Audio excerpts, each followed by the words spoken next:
सागर के मोतीनगर थाना क्षेत्र में दर्ज दुष्कर्म के मामले में बड़ा घटनाक्रम सामने आया है। महिला से दुष्कर्म के आरोप में नामजद और फरार चल रहे युवक ने आत्महत्या कर ली। घटना के बाद गुस्साए परिजनों ने मोतीनगर थाने के सामने शव रखकर चक्का जाम कर दिया। पुलिस और प्रशासन की समझाइश के बाद हालात सामान्य हुए। जानकारी के अनुसार 2 दिन पहले मोतीनगर थाना क्षेत्र की एक महिला ने थाने में शिकायत दर्ज कराई थी। महिला का आरोप था कि उसके बेटे के दोस्त हीरा लाल ने उसके साथ दुष्कर्म किया। शिकायत के आधार पर पुलिस ने आरोपी के खिलाफ मामला दर्ज कर उसकी तलाश शुरू कर दी थी। पुलिस का कहना है कि केस दर्ज होने के बाद से ही आरोपी फरार था। इसी दौरान वो बांदरी थाना क्षेत्र के पिथौरिया गांव पहुंचा, जहां उसने आत्महत्या कर ली। सूचना मिलने पर पुलिस ने शव को कब्जे में लेकर मालथौन में पोस्टमार्टम कराया। युवक की मौत की खबर मिलते ही उसके परिजन आक्रोशित हो गए। परिजनों का आरोप है कि हीरालाल को दुष्कर्म के मामले में झूठा फंसाया गया था और मानसिक दबाव के चलते उसने आत्महत्या कर ली।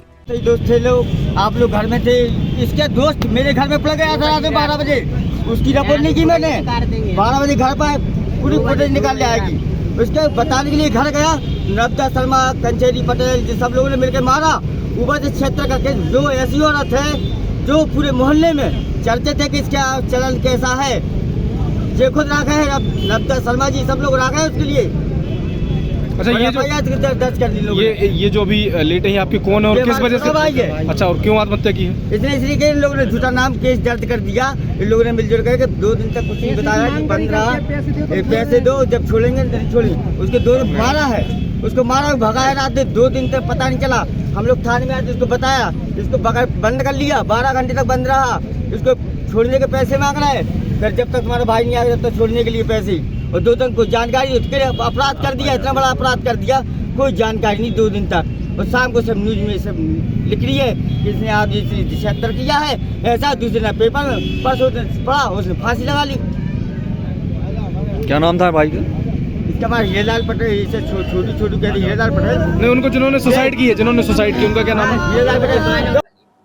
हाँ, देखिए 12 जनवरी को एक महिला ने थाना मोतीनगर में रिपोर्ट लिखाई थी कि वह जब अपने घर पे थी तो उसके साथ एक आरोपी ने जबरन उसके साथ बलात्कार किया था। उक्त मामले में थाना मोतीनगर में एफआईआर दर्ज की गई थी। उक्त बलात्कार के मामले में जिसके विरुद्ध एफआईआर लिखाई थी उस आरोपी के द्वारा थाना बांदरी क्षेत्र में आत्महत्या कर ली गई है। उस बात को लेकर उसके मृतक के परिजनों के द्वारा आज चक्का जाम किया गया था और इस मामले में वो निष्पक्ष जाँच चाहते थे। उनका यह आरोप था कि हमारे बच्चे को उसमें मामले में झूठा फंसाया गया है और उसमें वो निष्पक्ष जांच चाहते हैं। सर, उन्होंने आवेदन में कुछ पुलिसकर्मियों के मिलीभगत की बात सामने, उन्होंने ये कहा कि उसके साथ मारपीट हुई थी। हाँ, देखिए जो आवेदन है, आवेदन में किसी भी पुलिसकर्मी के का नाम का उल्लेख नहीं है और ना ही वर्बली उन्होंने ऐसा कुछ बोला है।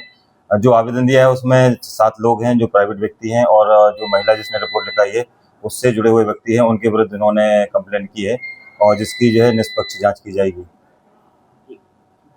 परिजनों के मुताबिक ये पूरा मामला झूठा था और इसी को लेकर मोतीनगर थाने पहुंचे और शव रखकर सड़क पर जाम लगा दिया, जिससे कुछ देर तक यातायात प्रभावित रहा। मौके पर पहुंचे पुलिस और प्रशासनिक अधिकारियों ने परिजनों से चर्चा कर निष्पक्ष जांच का भरोसा दिलाया। इसके बाद परिजनों ने चक्का जाम हटा लिया।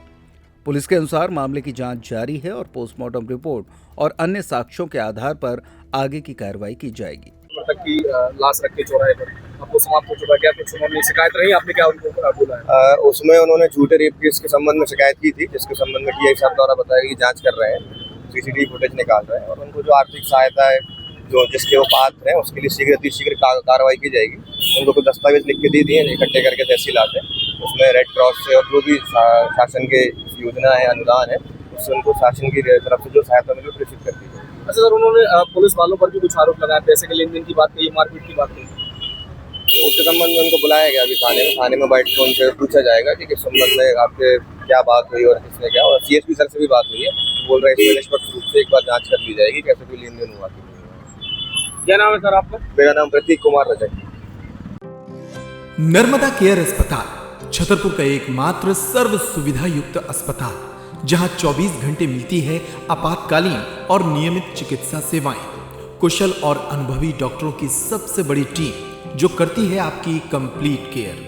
क्रिटिकल केयर के लिए सबसे आधुनिक आईसीयू वार्ड, जिसमें उपलब्ध है ventilator, ECG, TMT, echo, ultrasonography, CT scan, X ray, phototherapy, dialysis और पैथोलॉजी की संपूर्ण सुविधा। मानवीय चिकित्सा मूल्यों पर आधारित सभी प्रकार के ऑपरेशन का लाभ पाएं।